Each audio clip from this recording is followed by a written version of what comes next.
పెద్దతమ్మలం గ్రామంలో అనేక అభివృద్ధి కార్యక్రమాలు ప్రారంభించడానికి వచ్చాను.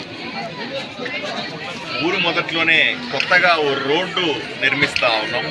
సుమారుగా 15 లక్షల రూపాయలతో 2 రోడ్లు నిర్మిస్తూ ఉన్నాం.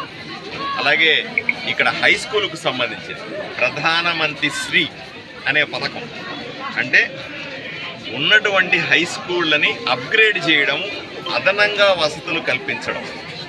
3 రూములు, ఒకటి కంప్యూటర్ రూము, 2 క్లాస్ రూమ్స్ నేరుగా ప్రధానమంత్రి పథకం కింద ఇక్కడ అప్లై చేస్తే వచ్చినాయి. ఈ పథకం కింద రాష్ట్ర వ్యాప్తంగా చాలా స్కూళ్ళకి నిధులు వచ్చినాయి. ఆదోని నియోజకవర్గంలో 30 స్కూళ్ళకు అప్లై చేస్తే ఎప్పుడో సంవత్సరం కిందట, ఇప్పుడు దానికి 4కి మాత్రం అనుమతులు వచ్చినాయి. ఈ బిల్డింగ్కి, ఈ స్కూల్ బిల్డింగ్కి 60 లక్షల రూపాయలు శాంక్షన్ చేసి అదనపు గదులు కడతా ఉన్నాను. నేను ఎంఈఓ గారిని అడుగుతా ఉన్నాను, అలా మిగతా వాళ్ళని కూడా అడుగుతా ఉన్నాను.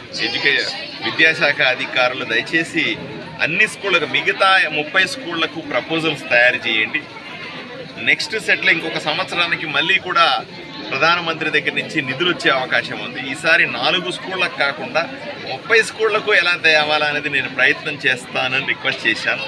తప్పనిసరిగా ఆ విధంగా ప్రయత్నాలు చేసి ఆదోని మండలంలో ఉన్నటువంటి 30 హై స్కూళ్ళు కూడా మంచి వసతులు ఉండేలాగా, అవసరమైనటువంటి రూములు, క్లాస్ రూమ్స్ అన్నీ ఉండేలాగా ప్రయత్నం చేసి సాధించుకుంటామనే నమ్మకం మనకు.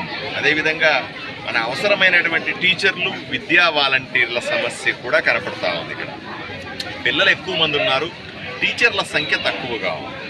దీన్ని సరిచేయడానికి కూడా ప్రపోజల్స్ రెడీ చేసుకుంటాను. ఈ నెలాఖరిలో అసెంబ్లీ ఉంటుంది, ముఖ్యమంత్రి గారిని కలుస్తాను. అత్యధికంగా డిమాండు కర్నూలు జిల్లాలో ఉంది, మరీ ముఖ్యంగా పశ్చిమ మండలాల్లో ఉంది. నా ఇంట్రెస్ట్ ముఖ్యంగా ఆదోనిలో ఉంది. సో ఆదోనిలో అత్యధికంగా విద్యా వాలంటీర్లను పెట్టుకొని మన బిడ్డలకు బ్రహ్మాండమైన చదువు చెప్పించుకోవాలనే కోరిక ఉంది నాకు. తప్పనిసరిగా ఈ విషయంలో కూడా సాధించుకుంటామనే నమ్మకం ఉంది.